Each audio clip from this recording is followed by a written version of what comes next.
Well, hello and welcome to Polity Matters. My name is Ben Ratliff, and I'm joined, as always, by my friend Jared Nelson.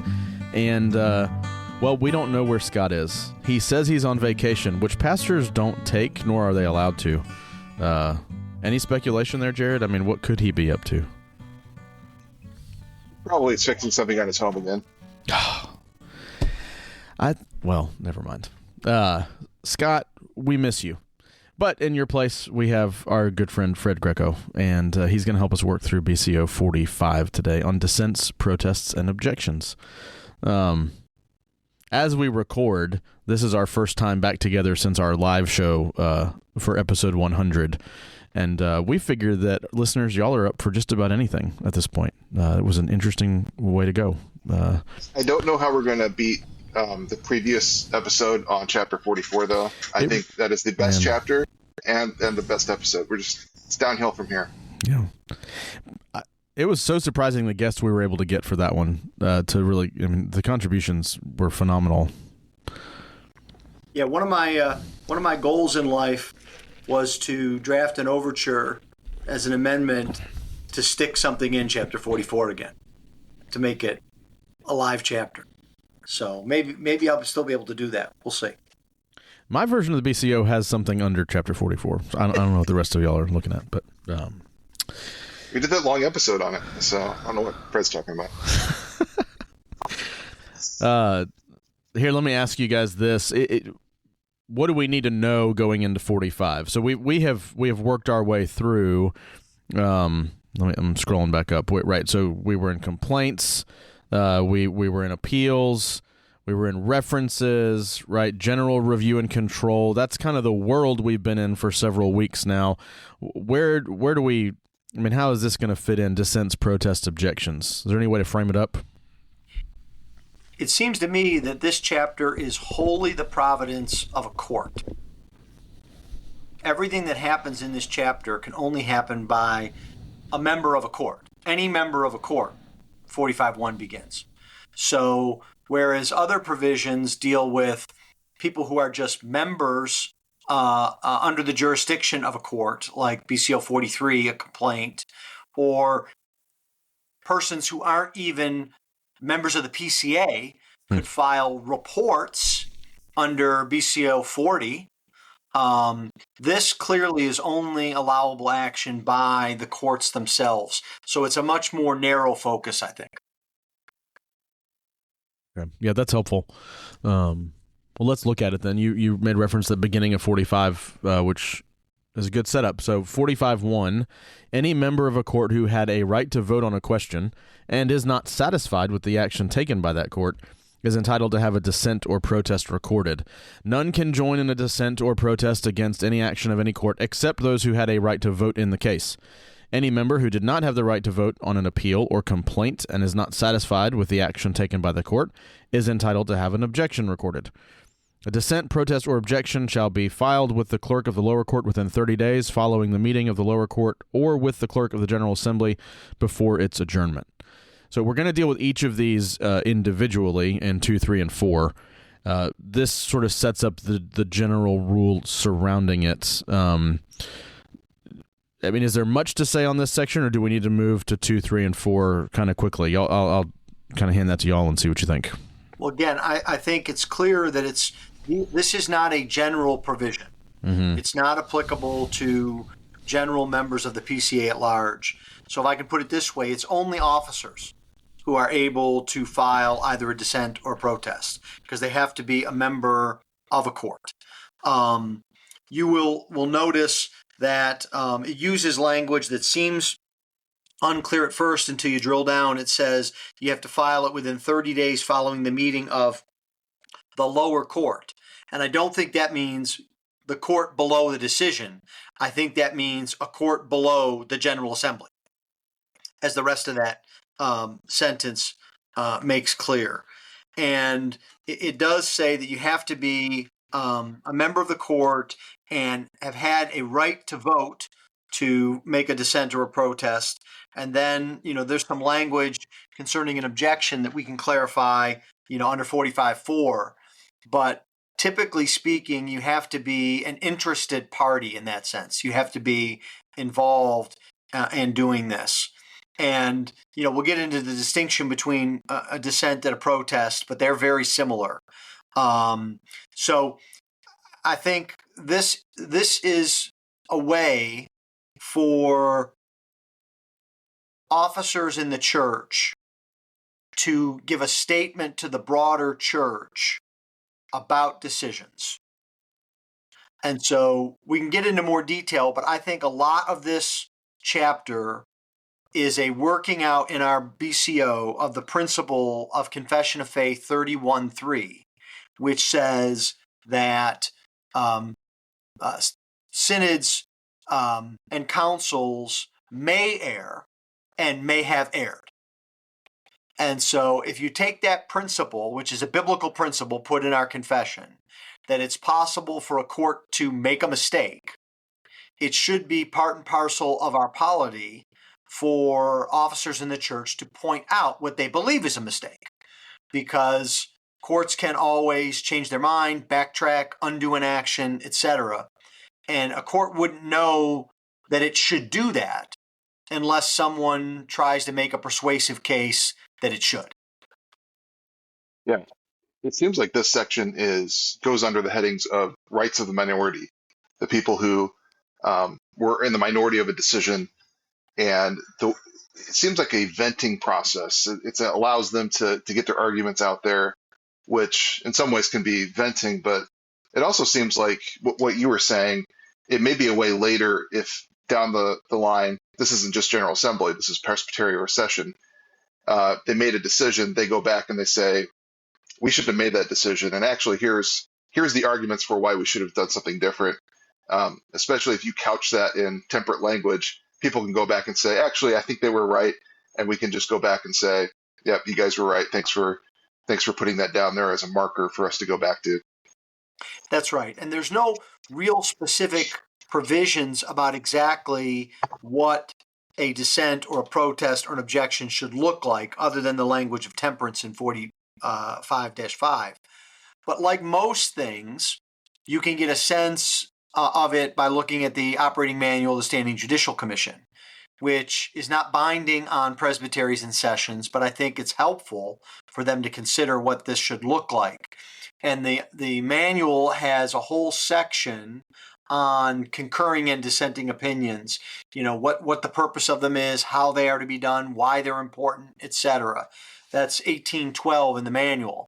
And, this doesn't specifically reference concurring opinions, but I think that certainly would be within the purview here. You could have someone, file something with the clerk of a presbytery or of a session, concurring in the decision, but setting forth the reasons why they did.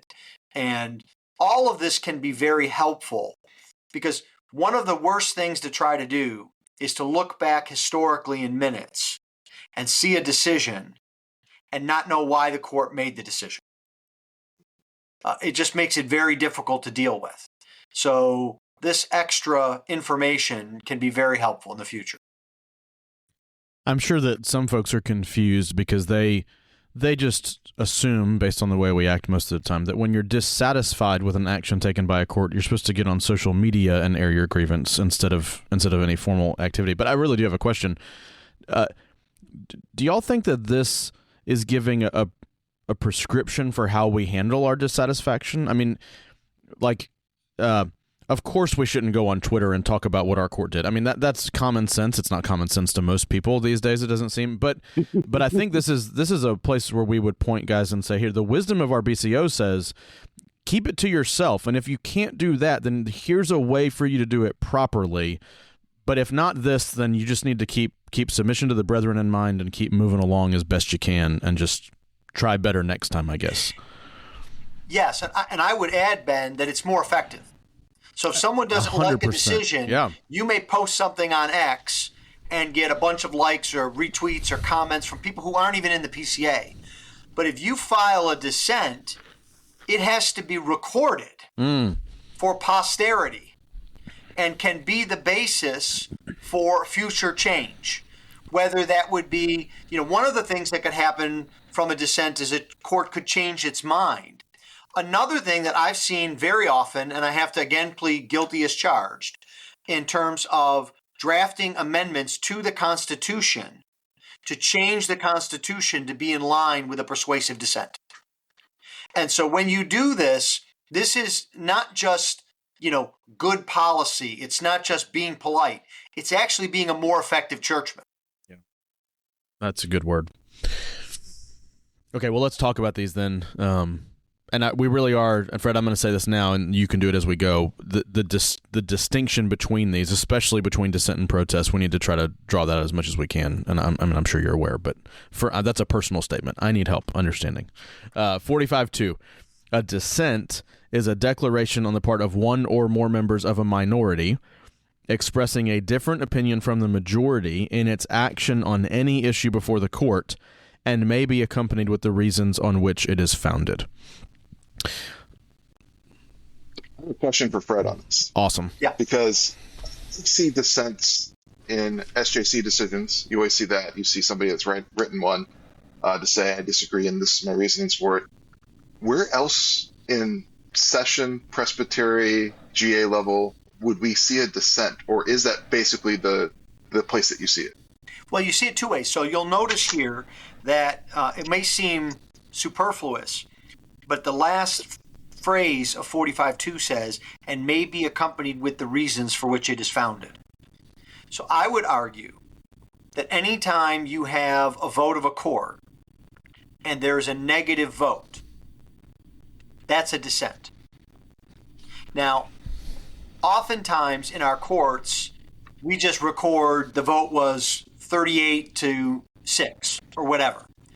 But one of the things that every court may do under our rules and under Roberts is if I want my negative vote recorded, in other words, I want the minutes to reflect and posterity to show that I did not approve of this action, that I was in the minority. That's a dissent. And I don't have to write an opinion. And one thing you may notice is that the number of written dissents in SJC cases is very minor. It's not, almost every case has at least one dissenting vote. And not every case has a dissenting opinion. And not everyone who dissents drafts or signs on to a dissenting opinion. Now, again, I think there would be nothing to stop a presbytery. If there was a presbytery vote and I voted in the negative and I wanted it recorded, I think I could submit to the body a written dissent to be recorded in the minutes as long as it met the requirements of temperance, etc. Now, we don't normally do that.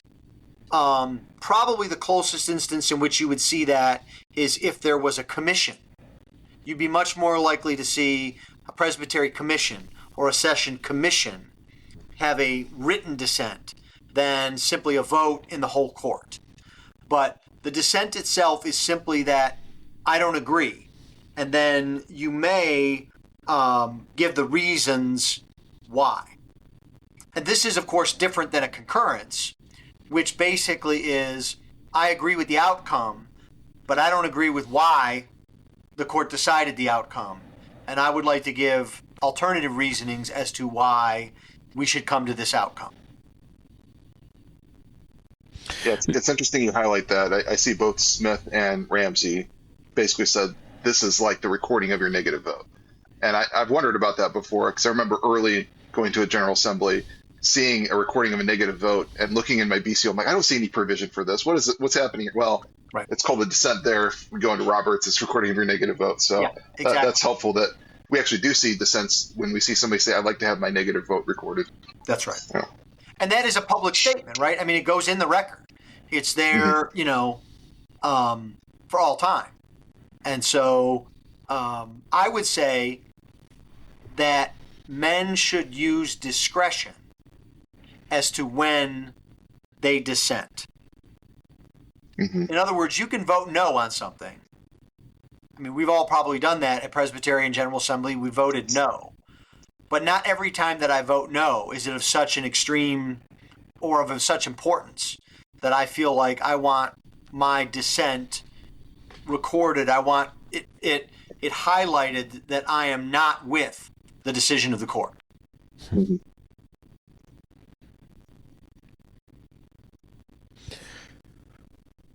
Let's look at protest. I've got so many questions, but I think I'm going to save them because I think as this builds, my questions become more significant.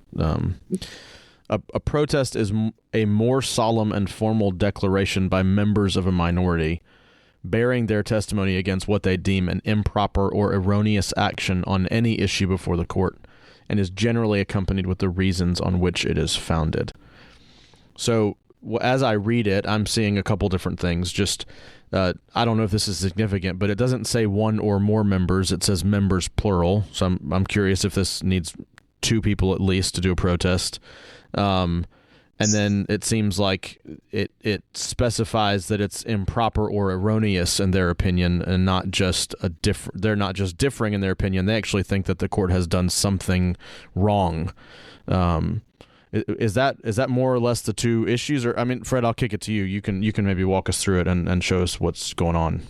Well, I'd have more information if I had assigned this research topic to my intern and asked him to come up with a paper.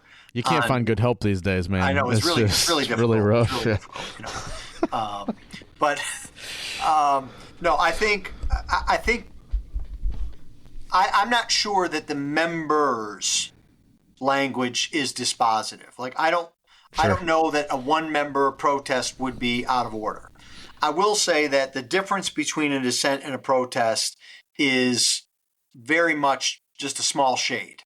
I would tend to say that a protest would be something that would be stronger in its exposition.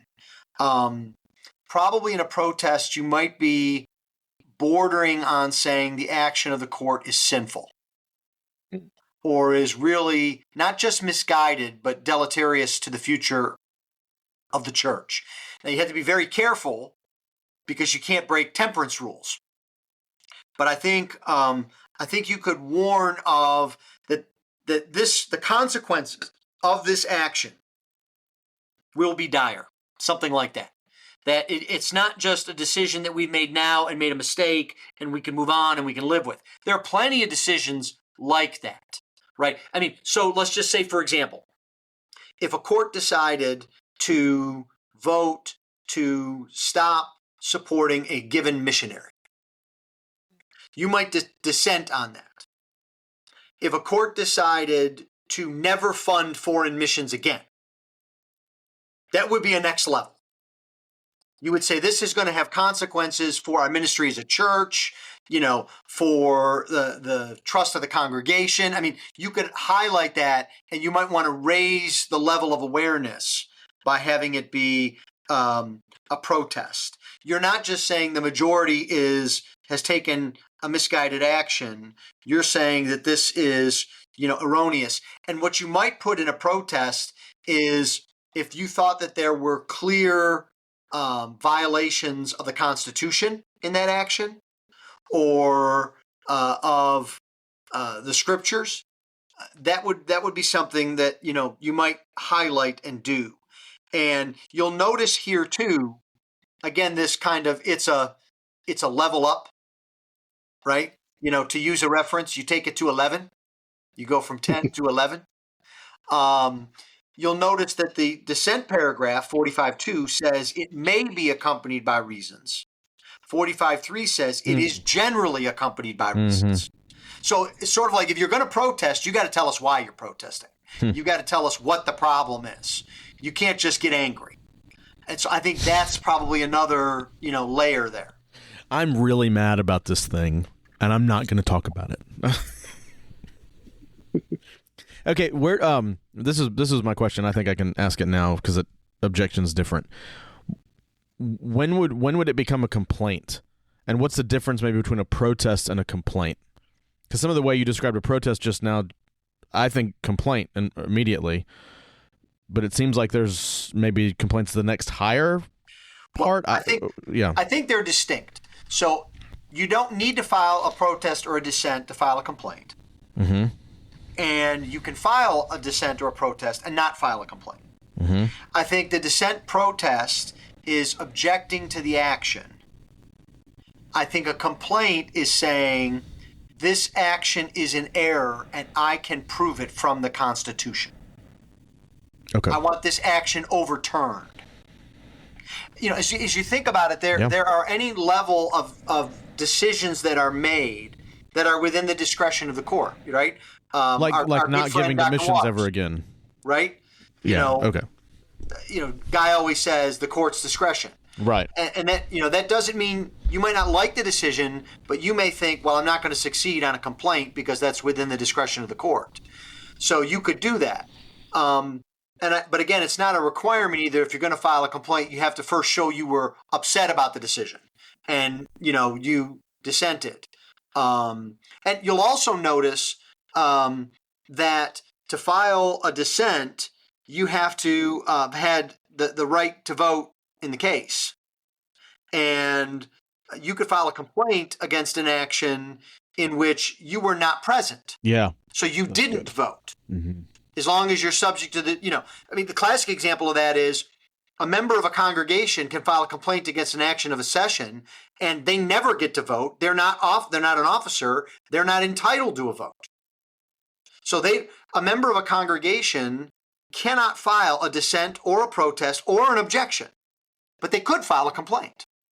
That's really helpful. That's an excellent observation. I'm not giving you a gold star. I'm saying that's very helpful. Sorry. I don't have any gold stars to give out when I'm on the show with you guys. A complaint could be filed by somebody who voted the majority. That would be an option as well, right? It doesn't That's require also minority true. membership. Yes. Yeah. Okay. Yeah, he could be later persuaded that was a wrong action. And come There's back. no requirement to have been in the minority or have voted against it or even to have been present to file for a complaint. Yeah. All you have to do is meet the requirements of 43.1, which is to be subject to the jurisdiction of the court. Yeah, and I wonder if the reason, at least in my experience, it seems like we see more protest at the GA level is that's the final court, so you can't really file a complaint on some of those actions, but you can file a protest. That's absolutely right. Good. Yes. Yeah. Okay. Yeah, you cannot file a complaint against the General Assembly because there's no place for that to go. Yeah. Very interesting. Okay. It's a short chapter. I feel like we're, moving fast, but we are because it's a short chapter.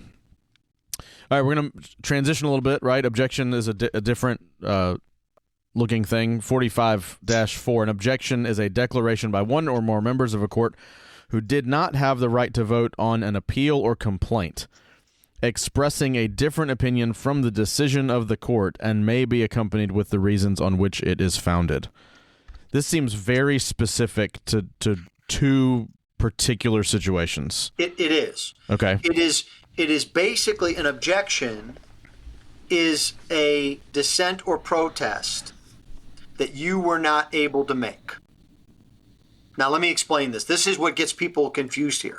And so this is, we have history here, guys. Mm-hmm. Because two of the three of us have been involved in defining what 45-4 means. Let me explain. It's got to be Jared. So 40-5 says it's a declaration of one or more members of a court who did not have the right to vote on an appeal or complaint. But what this means is you were not permitted to vote because of a provision that disqualified you. It doesn't mean you weren't able to vote. Now, let me explain why I think that's the case just logically. If this meant anyone who wasn't able to vote can file an objection, we could have Muslims come down to the General Assembly and file objections because they were not permitted to vote. That's not what this means. It doesn't just mean you weren't able to vote.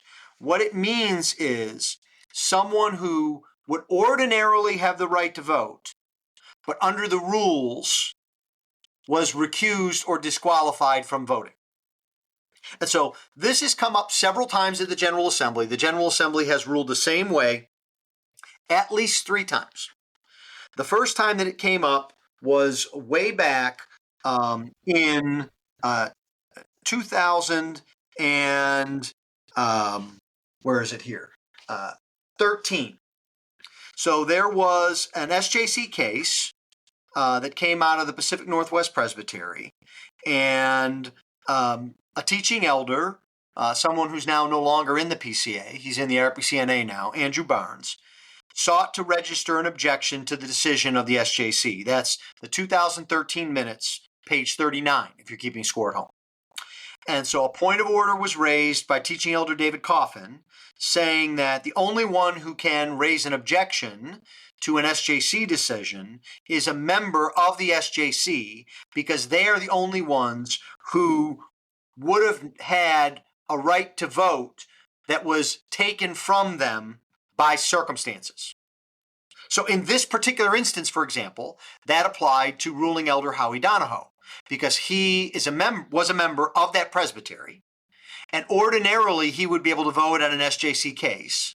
But because of the rules disqualifying him because he's a member of the presbytery, he lost the right to vote and was not able to vote. And you actually see this. You'll notice here that there's language in 45.1 about an objection that says a member who did not have the right to vote on an appeal or complaint, see BCO 39.2, which specifically references that members of a lower court lose their right to vote in a hearing on a higher court on matters that are related to them. It doesn't mean any member of the PCA that didn't get to vote on this can file an objection. Okay? So that was 2013, and that was upheld. Then in 2022, my friend and our current state clerk, John Bice, there was a member of the assembly, teaching elder Jared Krulish, who ironically was and is a member of the Pacific Northwest Presbytery, raised an objection to an SJC case, this one, 2106.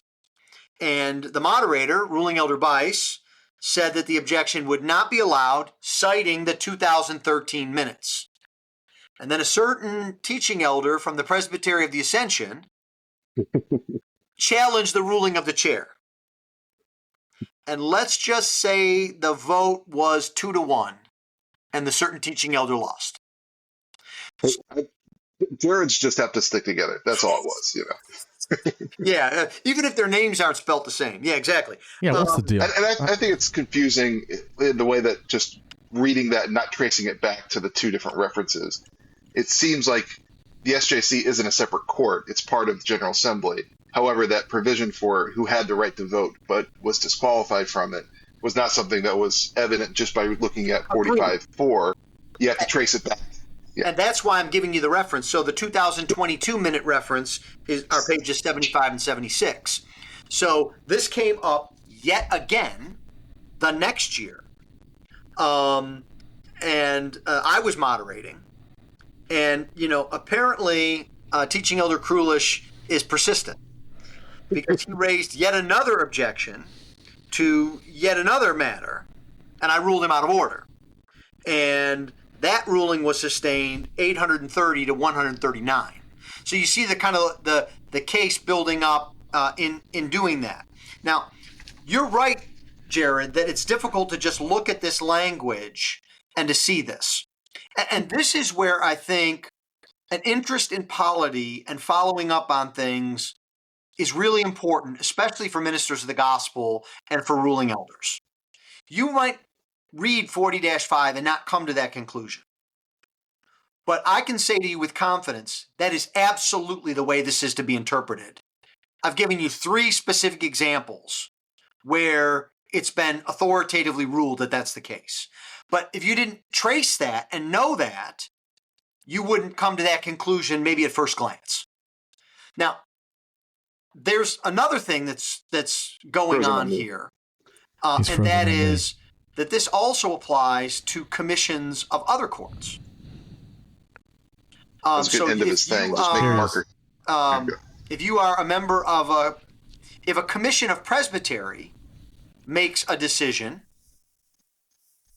then the only ones who can file an objection or a protest or dissent are the members of the commission, not of the court. Even though the commission's acting for the court, they've handed it to the commission. And you can see why that might be the case. If you had, say, a trial and you handed it to a presbytery commission and they heard all the evidence and they listened to the testimony and they deliberated, you shouldn't let someone who wasn't privy to any of that say, you're wrong, just because I think you're wrong. And so this is not an SJC specific provision. It applies to the commissions of any court. You can only file, a dissent or a protest if you are a member of that court, full court, or that commission. And you can only file an objection if you lost your right to vote under these, provisions. You were recused, you were disqualified for a certain reason. That doesn't mean that a presbytery commission that's a judicial commission might not have an appeal or a complaint filed against it. Correct. But you're not necessarily going to be given the right to do an objection. That's correct. So, for example, you could have a presbytery commission, and the commission could find someone not guilty, and the member of presbytery, the wider court, could not file a dissent or a protest or an objection because they didn't vote in that. They could, however, file a complaint saying that action that was taken was wrong. Now, BCO 15 now tracks completely, thanks to an amendment that I wrote a few years ago.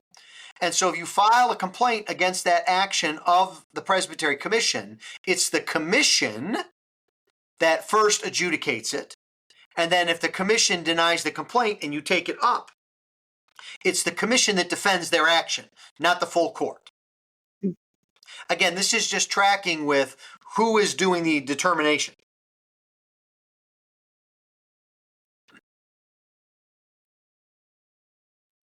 Okay.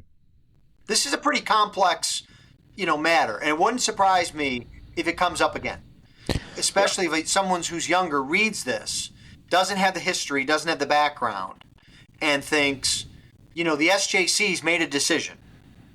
It's the, quote, decision of the General Assembly. It's final. Right. That's the language. I don't like the decision. I'm going to file an objection, a protest, whatever. So somebody just needs to listen to this episode of Polity Matters and learn from my mistakes.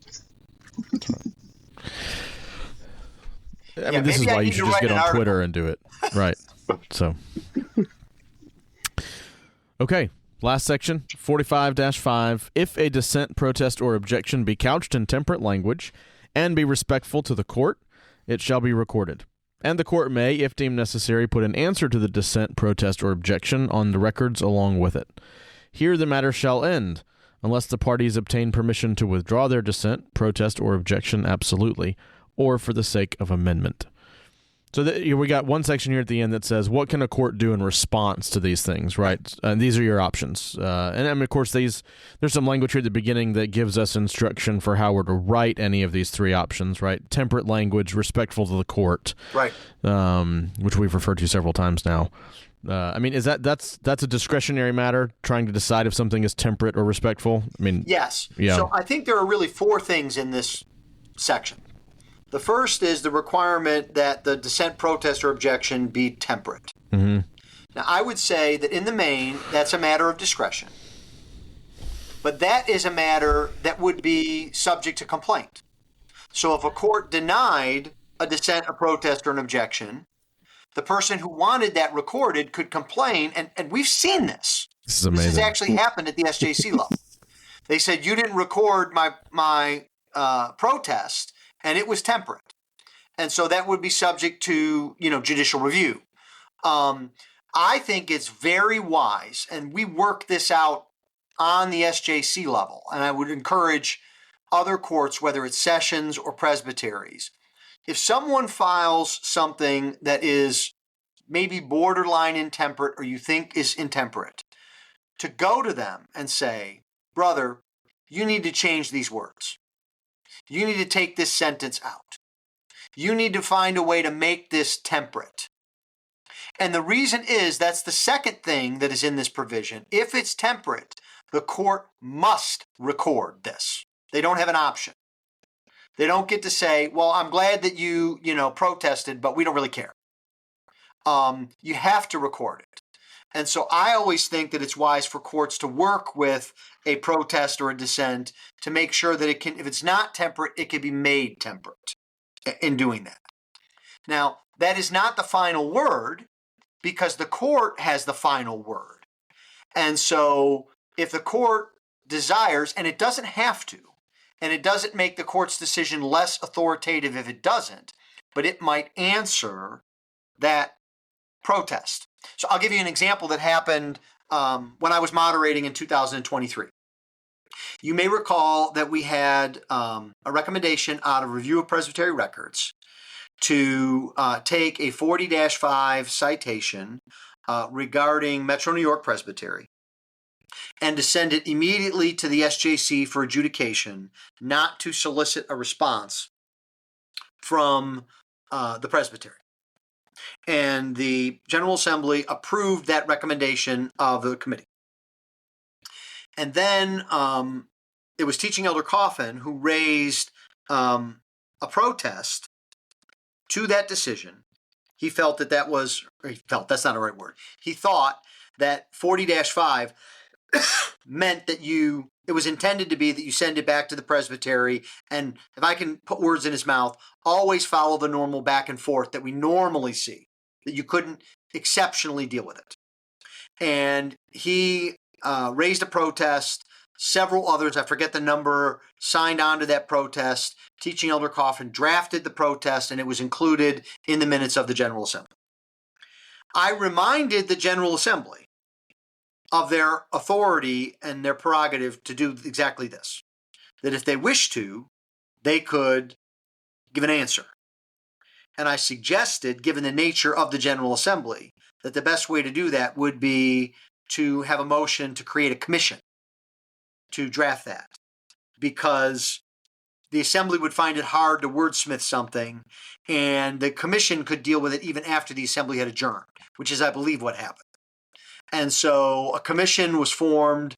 The Assembly, I think, authorized me to pick the members of the commission, which I did. I think several of the members of the commission were those who were on the Committee for Review of Presbytery Records, and that was also filed in the Assembly minutes. And so this might seem like Presbyterian nerdiness. Like, why are we bothering? You had the vote. You won. Why would you bother to protest? Why would you bother to answer the protest? This is like a waste of time. Let's get on to the ministry. Well, someday on Polity Matters in 2035, we're going to be talking about this. And someone is going to say, well, back in 2023, we had this issue. You can look at the minutes, et cetera. It's historical. And dare I say it, if the Lord tarries, there will be people when we're all long gone in 2085 reading the minutes and saying, well, this is, what a protest should look like. And this is what they've done in the past with 40-5 and et cetera. And I believe that'll be true because we do that with the minutes from the old PCUS. We go back into their minutes. And I'm glad for Wayne Sparkman and the Historical Center that he's got copies of all that stuff so that we can go back and review it. So it's important for us to record these things so we get an idea of the mind of the church, and maybe even more important when there's disagreements. Because I always tell my polity classes in seminary that the way we discern the will of the Holy Spirit in the court is we take a vote. That's how we do it. We don't wait for writing in the sky. We don't wait for, something to rise out of the taco sauce. We don't wait for some mystical spiritual, vision. We trust that men have prayed and are filled with the Holy Spirit and that are applying the scriptures and they vote. But we also at the same time acknowledge that that's not inerrant and that synods and councils do err. And maybe one of the best things for us to record is the fact that we make mistakes and we have to fix them because we're not infallible. It's the duty of the Holy See and the Pope to say that what he says is infallible until the next Pope says he was wrong and it's something else. And he's infallible when he's saying that the other infallible pronouncement was not infallible. We acknowledge that we can be wrong and we have to fix and we have to study the scriptures. And so this provision here is very important to our polity. One of the things that's said in the manual is these types of things are not only to show the broader view of the church, it's really the best way for a man to acquit his conscience. He says, I just disagree with this. I can't sign on for this. And then he can let it go. He's done his duty. He's acquitted his conscience. And you don't have to have a constant, long fighting about something. You can say, I disagree. I think this is wrong. I hope we change sometime. But I'm not going to carry bitterness in my heart and soul over this one matter. Yeah, I think that it's just an interesting phrasing there, right? Here the matter shall end, right? This is a provision that helps us the minority can vent, the majority can defend and say, okay, we might come back to some issue like this later, but right now, this particular issue, this particular matter, we're done. That's right. Yeah. I think that's very wise. Well, has the matter ended here? Is there any more to say? I think we found it. What was Fred going to register his protest about the timing of a recording? Oh yeah, I think that's where Scott is. Scott told you he's on vacation, but he's at his home watching the Apple event on YouTube. That's what I think. That's when he's trying to figure out how iOS 26 works. And so, given the fact that you all made this decision apart from me, and I should have been entitled to a vote because I'm here, I think I get to file an objection because right. Be fair. I would have picked an earlier time or a later time today so we could have all watched the Apple event. I bet you could still catch the iPhone portion if you wanted to, since the rest of it doesn't matter to you. That's iPad, iPhone, that's it. Oh, yeah, okay, sure. Then, they always go and they start telling about what's going on with Macs, and then I turn them off. Well, as Steve Jobs would say, it's not one more thing, but this podcast is over. Thanks for joining us. If you're interested in learning more about what we've talked about, you can check out the show notes. Probably just need to go to the BCO and look at it. There may be some history you can look up on, I think it's bcohistory.org. Thank you, Fred, for joining us again. It's always good to have you. I think we're north of 10 episodes now that you've been on in the history of the show. We just want to keep increasing that into 2035 and 2085. I don't know if that was a reference to our show or not, but listeners, if you've enjoyed the show, do consider following us on Twitter or Facebook at Polity Matters. Be sure to subscribe in your podcast app of choice. If you have questions or comments, you can reach out to us at politymattersfeedback@gmail.com. And there is a link below where you can go and support our work. Thanks again for spending your time with us. Until next time, say goodbye, gentlemen. Goodbye. Y'all take care.